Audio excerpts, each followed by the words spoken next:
একটি বাজার সংলগ্ন এলাকায় ছোট্ট একটি ফুটপাতের দোকান।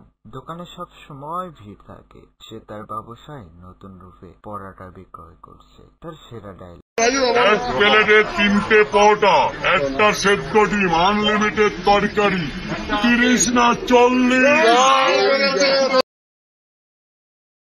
ফ্যামিলি চালায়। কিন্তু কেন তার পরোটার দাম বৃদ্ধি? কেনই বা দাম বৃদ্ধি করলো? তার 20 টাকার পরোটা কেনই হঠাৎ করে 40 টাকা? এত হট নিউজ শুনে আর ঘরে থাকতে পারলাম না। তাই আমিও ঠিক খবর নিতে রওনা দিলাম। সকাল সকাল বেরিয়ে পড়লাম। এখন সময় প্রায় 7টা। কাউকে তো রাস্তায় দেখছি না। কোথায় যাই, কোন দিকে যাই ভাবতে ভাবতেই সামনে দেখি একজন আসতেছে। তাকে জিজ্ঞাসা করলাম, ভাই এখানে রাজুদার দোকান কোনটা? সে বলল, ভাইরাল পরোটা দোকান, মানে রাজুদার সেই ভাইরাল পরোটার দোকান।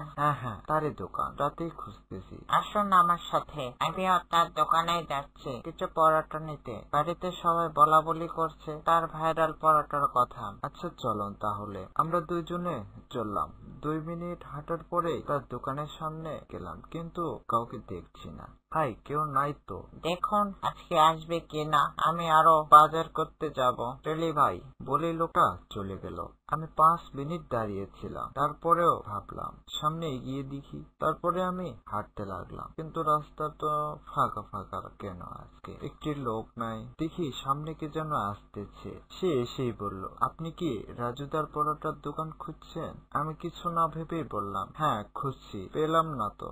সে আমাকে বলল, আমার সাথে চলুন, তার বাড়িতে পৌঁছে দিচ্ছি। তার কথা শুনে তার পিছনে চলতে লাগলাম। কিছু সময় হাঁটার পর তিনি আজকে একটি বাড়িতে দেখছি পরোটা তৈরি করতেছে। আমাকে দেখে সে এগিয়ে এলো। এটাই রাজুদার বাড়ি। এখন থেকে রাজুদা বাড়িতে ব্যবসা শুরু করেছে। আমি তার বাড়ির সামনেই গেলাম। কেউ নেই। রাজুদাকে বললাম, রাজুদা আমি রূপকথার কার্টুন থেকে এসেছি। আপনি কেন 20 টাকার পরোটা 40 টাকা নিচ্ছেন? ভাই বর্তমানে বাজারের জিনিসপত্রের দাম বেশি, আর আমরা তো এগুলোকে রান্না বান্নার খরচ আছে, যাতায়াত ভাড়া আছে, তাই এখন থেকে দাম বৃদ্ধি। আচ্ছা রাজুদা, আপনি কিরকম পরোটা তৈরি করেন একটু যদি বলতেন। আমার পরোটাতে তেল ছাড়া তৈরি করো, আরো ভালো মানের ময়দা ইত্যাদি জিনিসপত্র আমি উন্নত মানের দেই, সবসময় ভালো কোয়ালিটি ফুল দেই ইত্যাদি কথা বলতেই তিনি বললেন, ভাই আজকে আমার বাজারে যেতে